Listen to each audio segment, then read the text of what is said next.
Everyone is working hard, but you need a central coordinator that perhaps that is capable of extending beyond traditional incident coordination. So now what you're actually doing is you're personality shopping. You're looking for an individual, someone with the right set of behaviors, someone who's able to ensure commitments are met during the incident, is able to produce real-time reports on progress, and able to pull simplicity from the complexity. And of course, they have to have the right demeanor, someone who stays calm under pressure.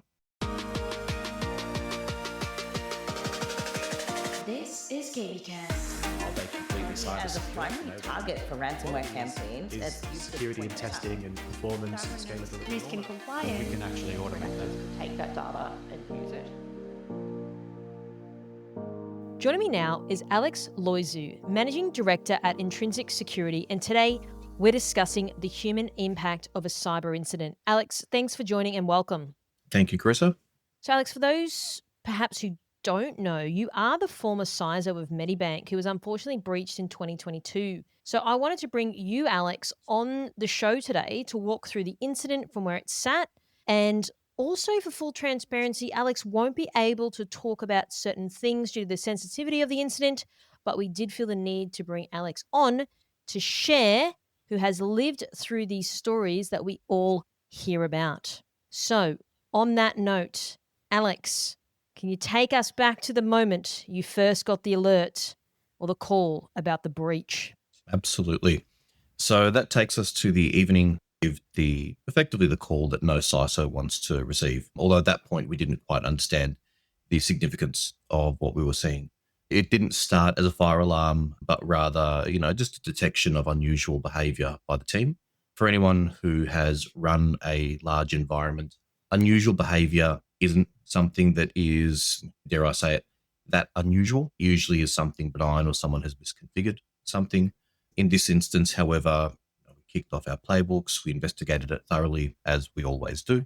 And then through the 12th of October, as our investigation expanded, we started to bring in external specialists. We were able to confirm that no, the unusual behavior was in fact a breach. And then that takes us onwards to the 13th of October when we made our first public statement. So I really want to get inside your mind on when you get a call or you get informed about what's happening, how do you feel in that moment? It's a sense of, I guess, curiosity combined with possibilities of what could be. On one hand, you do need to keep an open and a curious mind, because when you see an identified unusual behavior, you don't quite know what it is just yet, hence the need to investigate. But of course, you do need to keep an open mind to the fact that it could be nothing more than a false alarm, or to the other extreme, which unfortunately we experienced, it could be a significant incident. Yeah, you're right. And you're also sort of thinking and hoping, oh, I hope it's not the extreme, and it was. But then how do you handle that? I think this is important because we are really talking about the impact on a human being, right? And sometimes it's easy for people, even like myself, to sit there and write these articles and do all of that. But then we're actually trying to hear your side of the story about you're a human being at the end of the day. You're a husband, you're a father, your friend, you're potentially a sibling, etc. So I think that's the part that maybe people are divorced from in this reality of how you're feeling. So when you figured out, okay, it was the other end of the spectrum, like how do you gather your thoughts and how do you know I've got to go into a specific mode to deal with this incident? So I have to just really think very focused and know that any potential thing could be the wrong decision. How do you deal with that? Yeah. So the feelings develop over time. I think that to work in the cyberspace, particularly in the operational space, it's a field that attracts a certain personality, people that really come to life in an incident. And you do need that. You need to have individuals who are calm under pressure, able to think clearly when it otherwise seems that, there are problems left and right. So in that initial moment, there's a very, very strong focus on what do we do now in order to minimize the impact to our customers, to our peers, to our organization. And in a way, you almost end up deferring the emotional weight of what's waiting for you. Afterwards is when it really, really comes together. And I guess I'll provide a bit of context regarding some of what we saw in the team and then even speak to my own experiences there. I would start by setting a bit of context. So if you're a large enterprise that experiences a significant cyber incident, first and foremost, your customers, they're actually the victims of a crime. There's a potential, given where your organization might sit, that Australia itself could be the victim of a crime. But then the thing that you can often forget yourself is that your business and your staff are also victims of that same crime. We just all have slightly different roles to play in responding to it. So we definitely saw that the mood in the team take a hit. There was all a feeling among the team broadly, not just within security, but broadly within the organization. It was like everyone's house had been broken into. Within the security team itself, there was a lot of what I like to call time traveling, people going back and asking, what if I'd done this? What if I'd done that? When in reality, there's never any one individual who, could have done one thing to stop a major incident. These things are a coalescence of a number of factors. In my own case, the emotional hit was really, really there. This is your mission, to try and prevent, any kind of an incident in an organization. And when something like that happens, your role changes immediately. The focus now is, how do you recover? How do you respond to it? How do you do everything possible in that time to minimize what has now happened to the organization? But with a combination of sleeplessness, combination of extraordinarily long hours, and really the world changing around you, it is quite impactful. Gosh, yeah, I know. I'm hearing it in your voice, and I'm trying to think through, just as you're speaking. I'm trying to imagine it in my mind. Would you say as well? Was there a moment, either yourself or anyone in your team, when people go through something traumatic like this? Because, like you said, it does feel like everyone's house has been broken into, and feel like you failed the mission, right? How do you deal, or was there times when there was that fight, flight, freeze sort of moment when you're dealing with something super stressful? So for myself personally, no, I can't speak to my team more broadly there, because we definitely saw the myriad of responses within the team. Those who really come to life and need to fight the situation in front of them. Those who felt the need to really just step back and get out of the way. Those who froze. You definitely get a bit of a combination. The reason why I said I myself didn't experience it, and maybe I'm miscategorizing. Maybe my response was simply fight, but the mission simply changes. Up until the point that an incident occurs, your role is to do everything possible to prevent that incident. And then that's what you put your time, your focus, your energies into. And the minute it occurs, though, you still have that responsibility, because there being a threat actor in your environment doesn't mean that there aren't copycat threat actors and others who might take advantage. But your mission now is to do everything you can to deal with that incident in front of you, to make sure that the environment can be returned to safety as quickly as possible. And I think that it's that moving goalpost in a way doesn't give you the opportunity to pause and consider. It just gives you a very crystal clear goal, and that's what you shoot for. Okay, so there's so many things I want to ask you. I think this is really, really important to definitely hear your side and to get behind perhaps some of these feelings and what was actually happening at the coalface that people aren't aware of. So I really appreciate you coming forward a lot, and I know the audience will as well. One thing that I'm curious to understand from you, Alex, would be recently on Netflix, there was the Osama bin Laden documentary. I started watching it. I haven't watched all of it, but one thing which was interesting was when the first plane hit the tower, instantly, the CIA and the US government started to go, okay, well, what about the next thing? Did that happen then for you? Like, this has happened. Well, other things could start happening now too. Did that start to go in your mind around what else could be coming down the pipe for me? Absolutely. So part of the way to deal with that was directly in front of us, being, I guess, the things that have been publicly reported against the threat actor getting into the environment, accessing data. We did absolutely focus on, what would copycat behavior look like?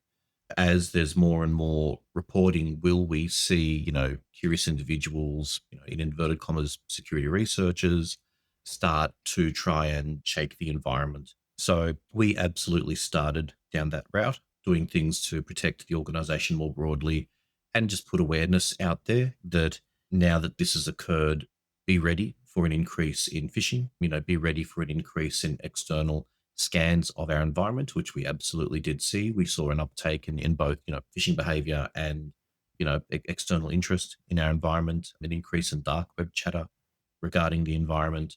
So you do see those things happen and you have to prepare for them. At the same time, of course, those things are competing for attention and resource with the incident itself.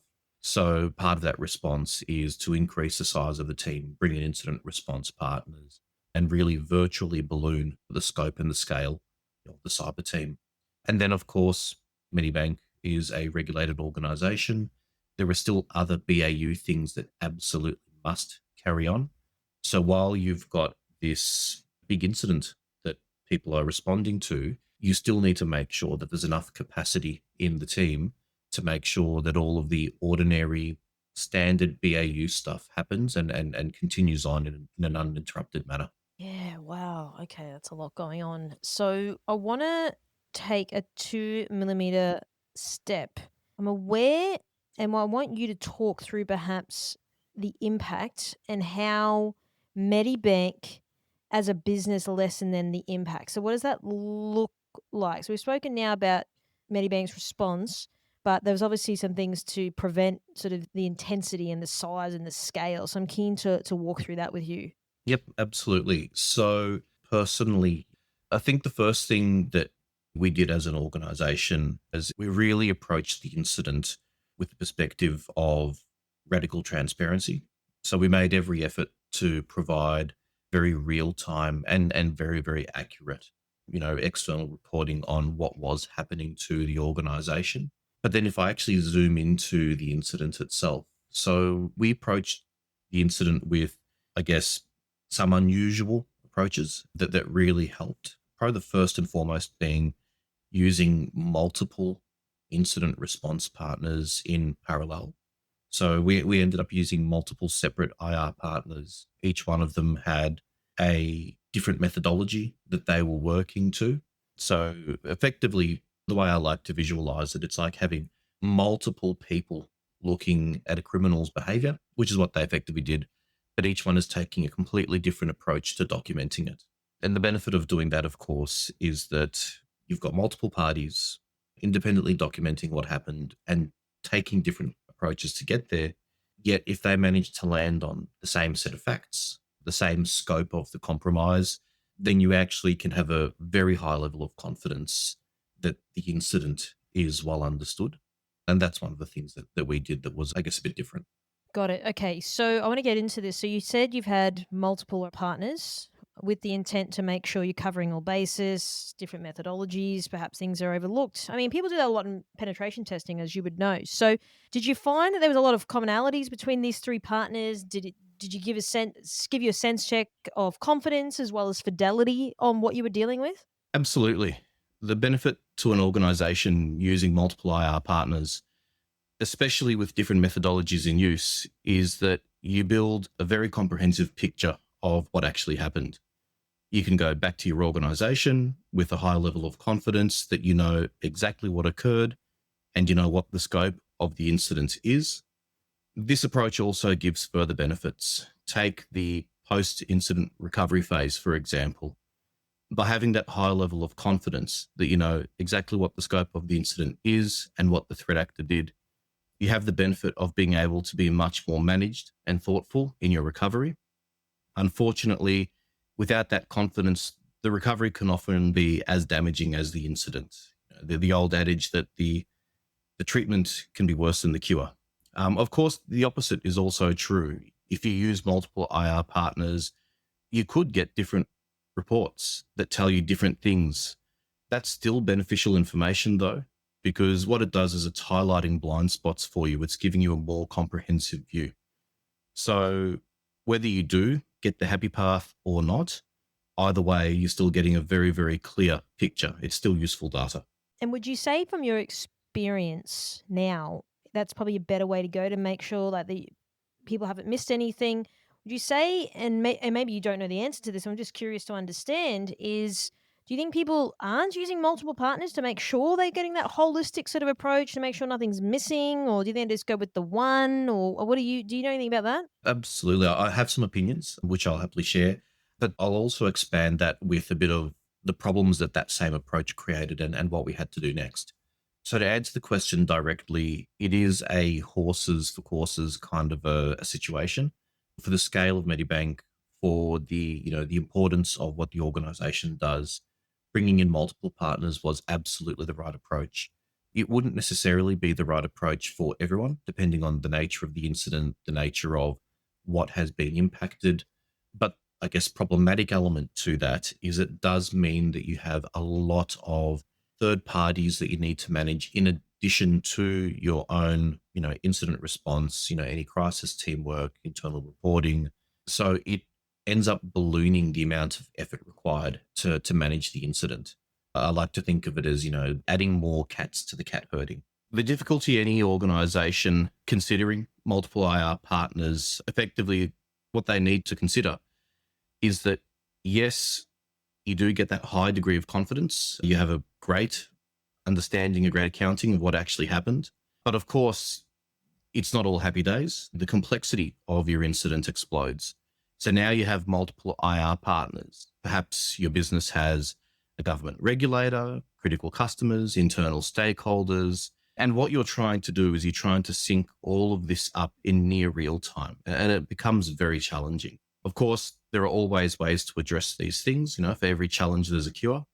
And perhaps we've got some further learning for anyone looking to replicate what worked. So with the number of moving parts a major incident brings, compounded with the further burden of using multiple IR partners, effectively your underlying challenge is trying to keep everything synced up.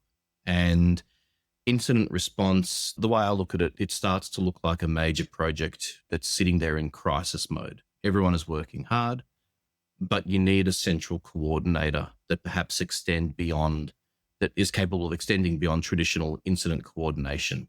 So now what you're actually doing is you're personality shopping. You're looking for an individual, someone with the right set of behaviors, someone who's able to ensure commitments are met during the incident, is able to produce real-time reports on progress, and able to pull simplicity from the complexity. And of course, they have to have the right demeanor, someone who stays calm under pressure. In my own case, I guess I was very, very fortunate. I found that person in my head of security delivery. And to many, it sounds like an odd mix, bringing a delivery head into an incident, but it actually worked very well. Normally, you would never bring delivery and an incident together. But in this instance, that actually almost ended up being one of the best decisions we could possibly have made. I want to talk about the operative word prepared. Now, there's a lot of people in the industry that I interview out online talking about being prepared for a cyber breach. Do you think, given your experience, and this is real world experiences and theories, do you think you can get to the point in your cybersecurity career that you can say, yes, hand on my heart, I'm prepared? So I'm almost going to throw a question out there. I'll respond it at the same time. And that is, what does anyone mean by the word prepared? And the reason I say that is, unfortunately, most enterprises that have a requirement to be prepared for an incident, they'll typically have something like an annual desktop activity where people sit around a room and they discuss in an incident, what would you do, and provide responses and, tick it off. We've met our obligations. It doesn't cut it. And I don't think it cuts it at all. The unfortunate reality is an incident won't be scheduled as a meeting in advance. You won't know that it's coming. You don't get to say a few words, wave a wand and things will change.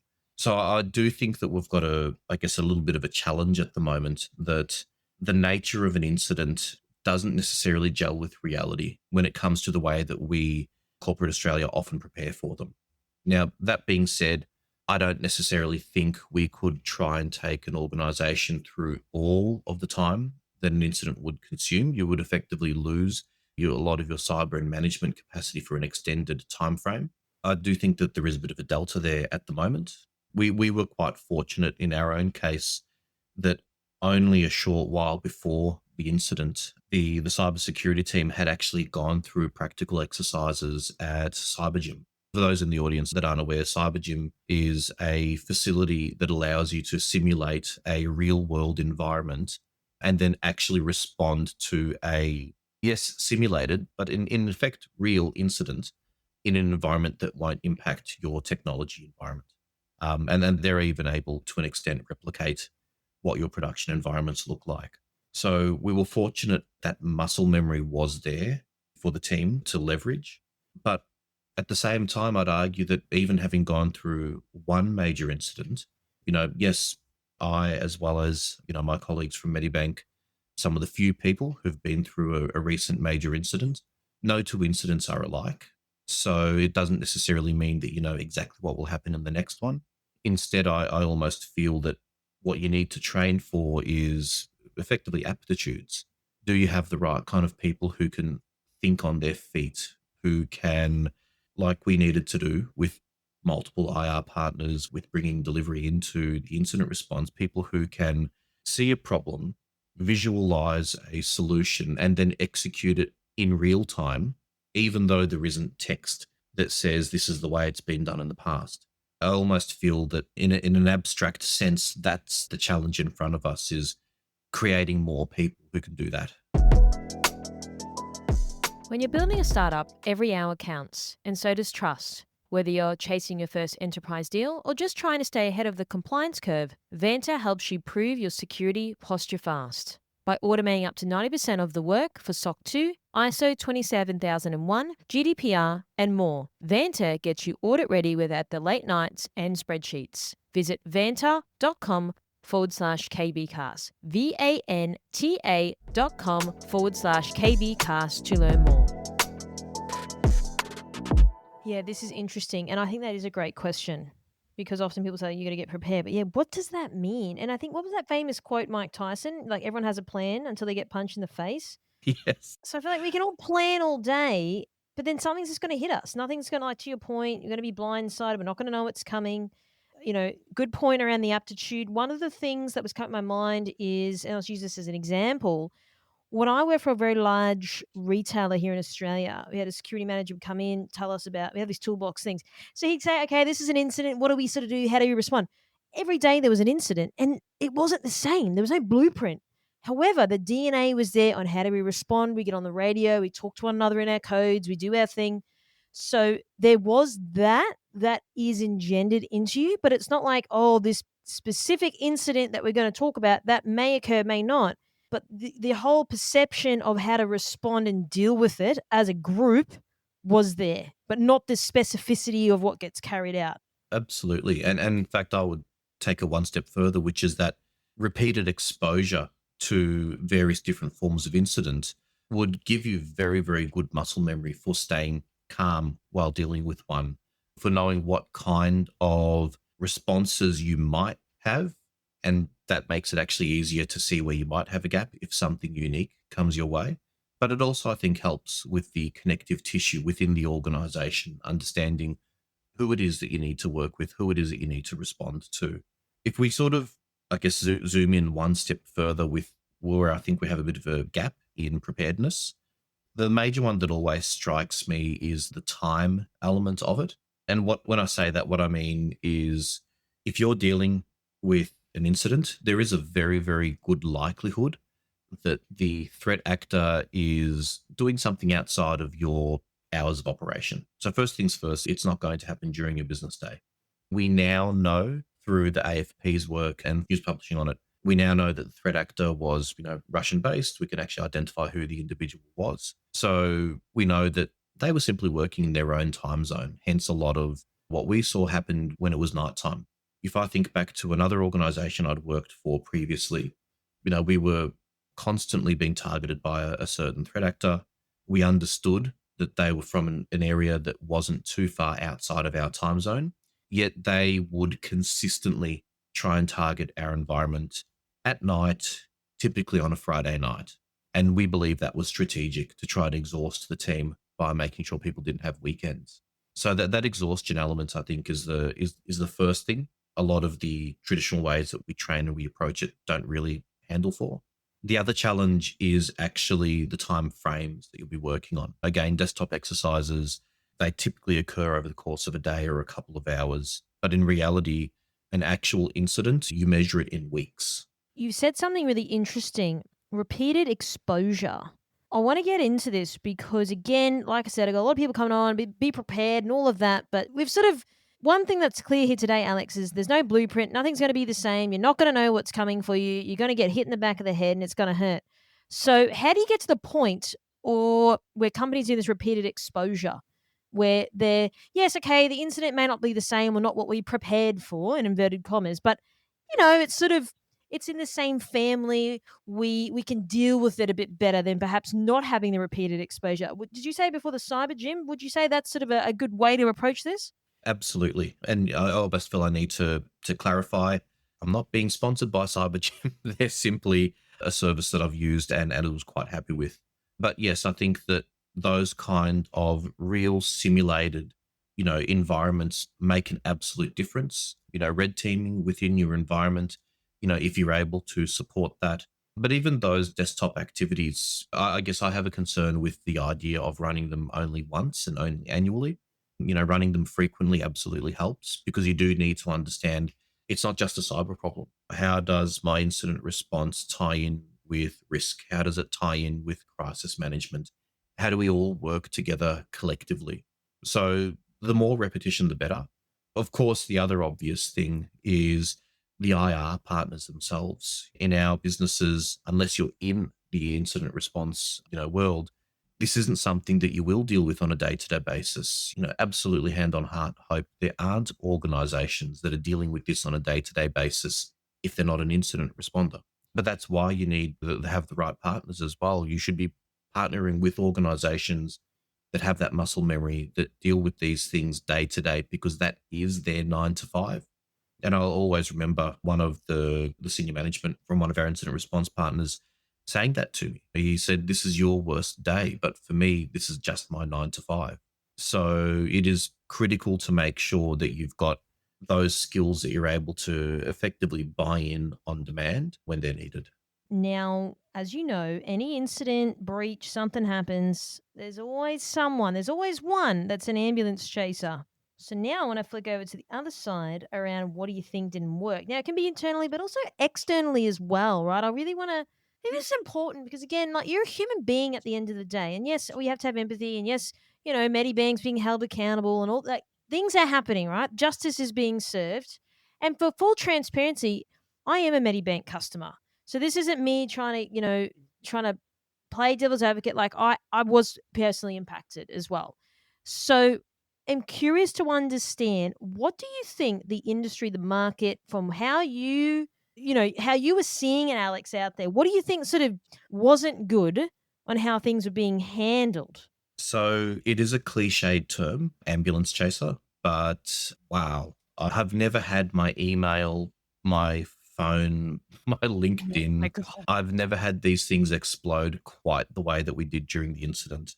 Now, in fairness, there was an enormous amount of reach out from the security industry broadly, from friends and colleagues, and that actually kept me feeling, I guess, loved in a time that was quite dark. That's not what I'm referring to here. And in fact, I would argue that the way the cyber industry bands together is one of our greatest strengths. It's what I love about this Mhm. industry, and it's what makes me excited about it.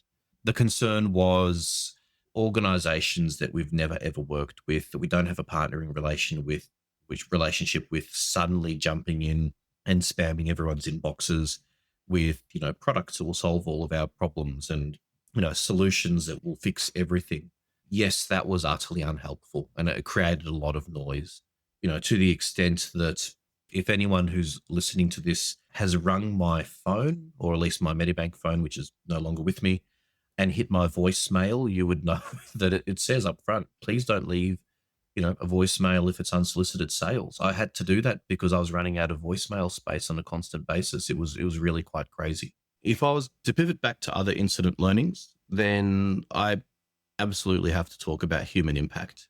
As I'm sure anyone can appreciate, assuming the choice is still within your control, you can't just stop the entire organization in order to deal with an impact, with an incident. There are still BAU things that need to keep happening, especially if you happen to operate in a regulated environment or you are simply a listed entity.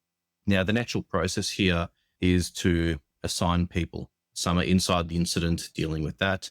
and some are outside the incident focused on BAU, keeping the lights on, if you will. Effectively, making sure the organisation continues to function, even though there's a crisis taking place within that same organisation. This model, if done well, means you have clear separation and focus. There's no blurred lines, there's no grey areas in the middle, but it's not without pitfalls. And problems effectively become evident later. You now have two teams, one who feels they were inside the tent, dealing with the incident, and one who feels they were outside the tent. The team who was outside the tent, the BAU team, they will end up feeling a sense of isolation. And the problem is that it's very clear cut to recognize the contributions of the incident response team, the team that was inside the tent. The whole business will typically understand their contribution.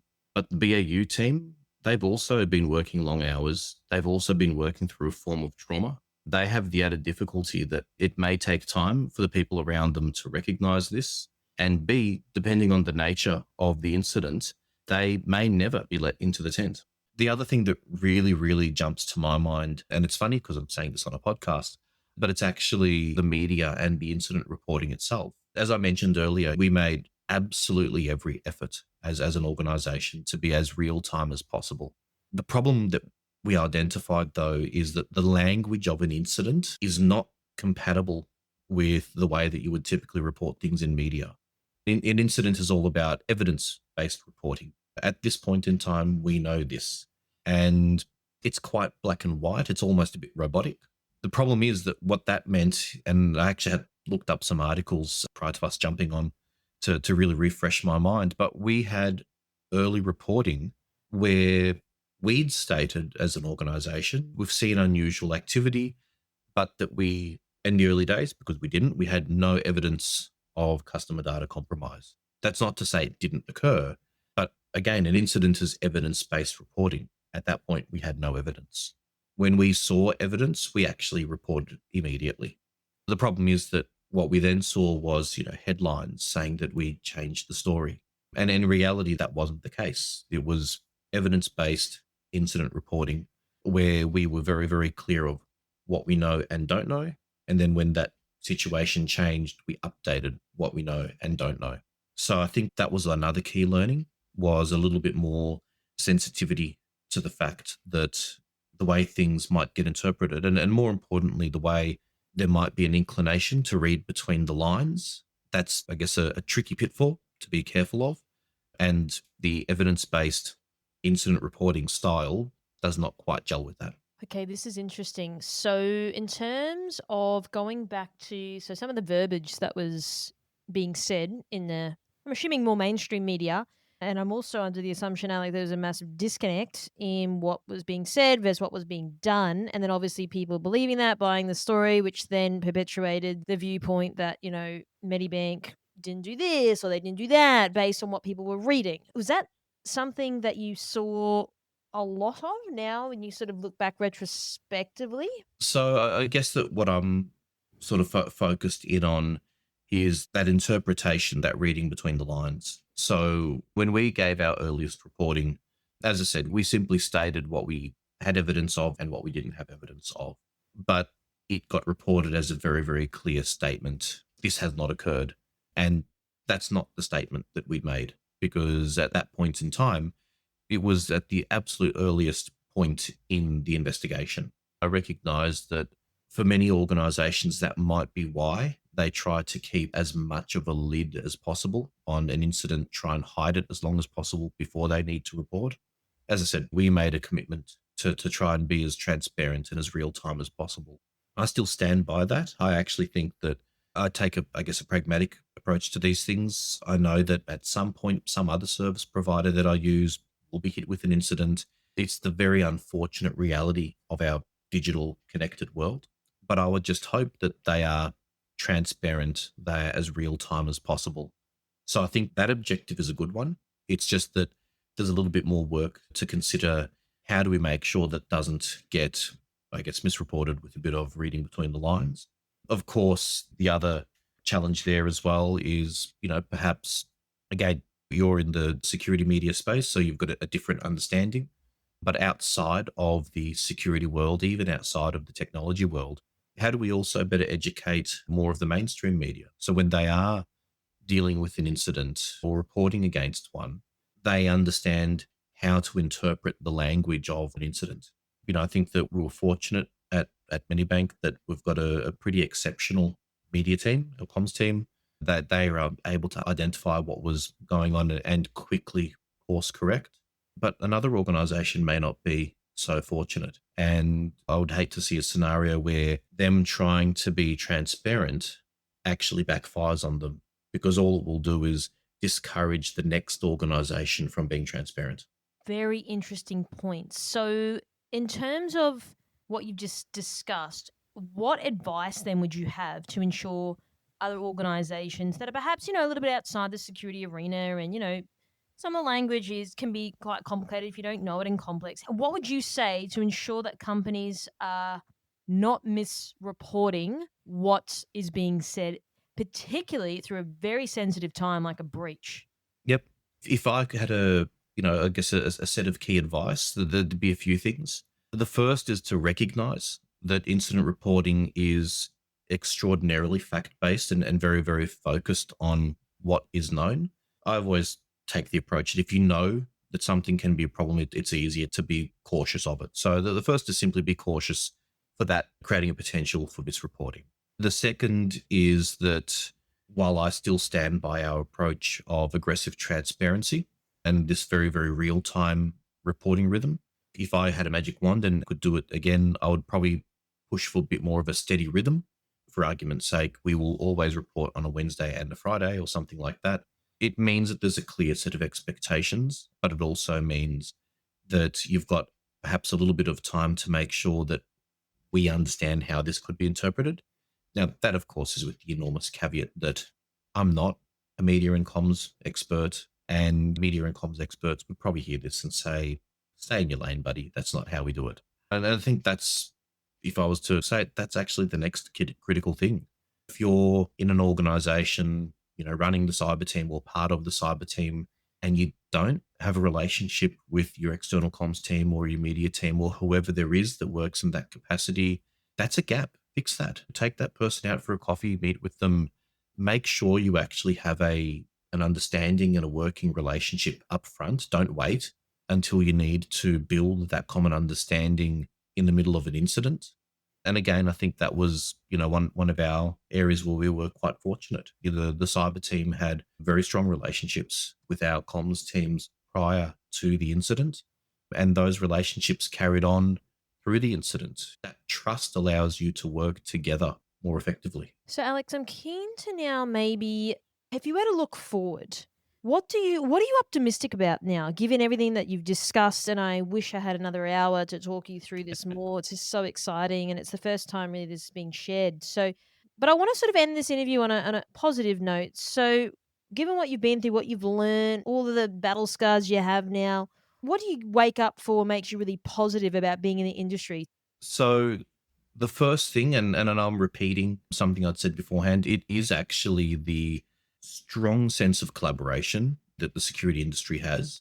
It's a funny world because in many other areas, I recognize that something happening to a competitor might be viewed as a competitive edge. That's not the way the cyber teams across industry work.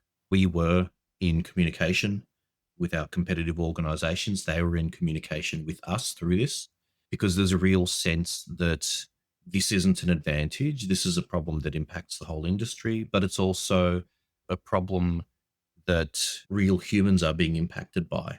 I know from my work previously in the banking space, it's a very, very similar environment there where no bank sees it as a competitive advantage for another bank to be, targeted or hit by a threat actor. And they will work together and share knowledge and share information to try and prevent those outcomes. So that's the first thing that makes me extraordinarily excited about the cyber landscape. The fact that we are, I guess, an industry that is first and foremost around protection, be it our customers, be it our organizations, and that mission focus, I think, is what gets people up in the morning.